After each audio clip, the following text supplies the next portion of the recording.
মুসলমানের হাসি।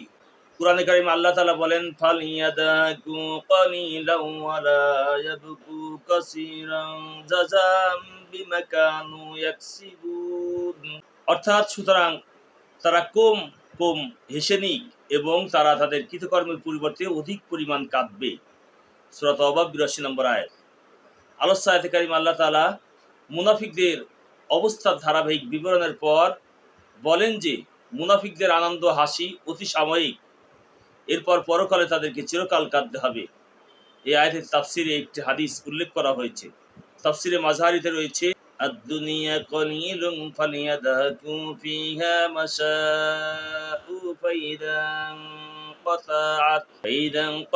আদ-দুনিয়া সারু ইলাল্লাহি ফালিয়াস্তানিফুন বুকালা ইয়ানকাতিউ আবাদা। অর্থাৎ দুনিয়া অল্প দিনের অবস্থার স্থল, এতে যত ইচ্ছা হেসে নাও, অথবা দুনিয়া যখন শেষ হয়ে যাবে এবং আল্লাহ তাআলার সান্নিধ্যে হাজির হবে, তখনই কান্নার পালা হাজির হবে, যা আর নিবৃত্ত হবে না। মোট কথা, মুনাফিকদের হাসির প্রতি আল্লাহ এবং আল্লাহ রাসূল ক্ষোভ প্রকাশ করেছেন, কারণ তাদের হাসি আখিরাত থেকে বিমুখ হওয়ার হাসি। পক্ষান্তরে মুসলমানগণ আখিরাত থেকে বিমুখ নয়, সর্বদা আখিরাতের শাস্তির ভয় তাদের অন্তরে বিদ্যমান। এই শাস্তি থেকে মুক্তি পাওয়ার জন্য সর্বদা আল্লাহ তাআলার ইবাদতে নিয়োজিত, তার সন্তুষ্টি ও রেজামন্দি অর্জনের জন্যে সর্বদা সচেষ্ট। অল্প সময় ইবাদত থেকে বিমুখ হলে তাদের অন্তর দুঃখ ও যাতনায় ভরে ওঠে। কবি বলেন, মুমিনের অন্তরে হয় হাজার দুঃখ, যদি তার ইমানের বাগান থেকে একটি কুটা হারায়। আল্লাহু আকবার। যদি তার ইমানের বাগান থেকে একটি কুটা হারায়। এক মুহূর্তে আল্লাহর ইবাদত থেকে মুসলমান বিমুখ হতে চায় না।